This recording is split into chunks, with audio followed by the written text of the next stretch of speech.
ఐదేళ్ల కిందటి scene repeat అవుతోంది. కరోనా కేసులు, మాస్క్లు, భౌతిక దూరాలు, అన్నింటికీ మించి భయాలు. కరోనా చైనా నుంచే వచ్చింది. ఇప్పుడు హెచ్ఎంపీవీ కూడా అక్కడి నుంచే వచ్చింది. చైనాలో వేగంగా విస్తరిస్తోంది హెచ్ఎంపీవీ వైరస్. దానికి సంబంధించిన డీటెయిల్స్ చూద్దాం. చైనాలో వేగంగా విస్తరిస్తోంది హెచ్ఎంపీవీ వైరస్.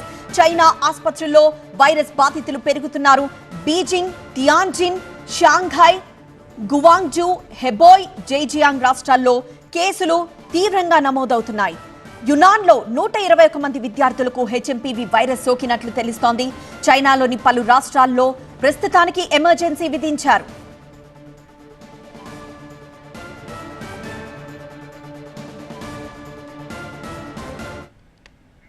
అయితే ఒకసారి కరోనాకు హెచ్ఎంపీవీ వైరస్ కు ఉన్న పోలికలేంటో చూద్దాం. శ్వాసకోశ సమస్య, శ్వాస వ్యవస్థపైనే వైరస్ దాడి చేస్తుంది. స్వల్ప స్థాయి నుంచి తీవ్ర స్థాయి ఇన్ఫెక్షన్ గా మారే ఛాన్స్ ఉంది. ఇక వైరస్ వ్యాప్తి ఎలా చెందుతుంది అంటే తుమ్ములు, దగ్గుతో వ్యాప్తి చెందే అవకాశం ఉంది. ఇక ఈ వైరస్ లక్షణాలు చూస్తే జ్వరం, దగ్గు, గొంతు నొప్పి, శ్వాస సమస్య, ఆయాసం. మరోవైపు ఇది వ్యాధి సోకే గ్రూప్ల విషయానికి వస్తే పిల్లలు, వృద్ధులు, రోగ నిరోధక శక్తి తక్కువగా ఉన్న వ్యక్తులకు ఈ వ్యాధి సోకే అవకాశం ఉంది. వైరస్ నియంత్రణకు చేయాల్సిన పనులేంటో ఒకసారి చూద్దాం. చేతులు శుభ్రంగా ఉంచుకోవాలి, మాస్క్లు ధరించాలి, భౌతిక దూరం పాటించాలి.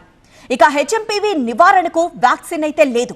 వ్యాధి లక్షణాలను తగ్గించేందుకు, మరిన్ని సమస్యలు తలెత్తకుండా నివారణగా మాత్రమే వైద్య చికిత్సను అందిస్తున్నారు.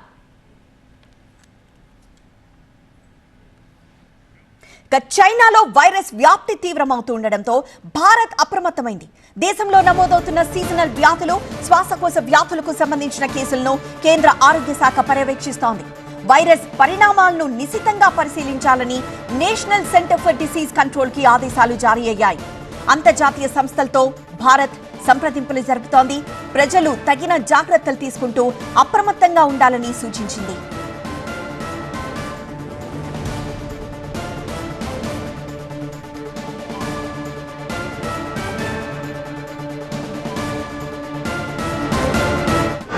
లక్షణాలు ఈ మెటాన్యూమా వైరస్ కానీ, మైకోప్లాస్మా న్యూమోనియా కానీ, ఈ 2 అవుట్బ్రేక్ వచ్చినాయి చైనాలో అని వార్తలు వస్తున్నాయి.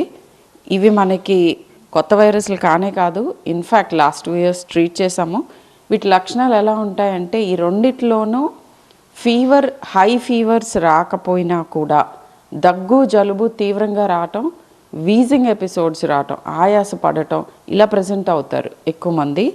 Particularly human metapneumovirus less than 5 years or less than 8 years పిల్లల్లో తీవ్రమైన సిమ్టమ్స్ కాజ్ చేయొచ్చు. సో సెల్ఫ్ మెడికేట్ చేసుకోకుండా దగ్గు, జలుబు, కొద్దిగా ఆయాస పడుతున్నారు, ఇబ్బంది పడుతున్నారు అన్నప్పుడు పిల్లల్ని హాస్పిటల్కి తీసుకొచ్చి చూపిస్తే వాళ్ళు డీహైడ్రేట్ అవుతున్నట్టు కానీ, లేదా ఆక్సిజన్ లెవెల్స్ తగ్గుతున్నట్టు కానీ మాకు అనిపిస్తే ఇమీడియట్గా మీకు తగిన వైద్యం ఇస్తే, ఇది భయపడాల్సిన, ఆందోళన పడాల్సిన వైరస్ కాదు, కానీ నెగ్లెక్ట్ చేయకూడదు.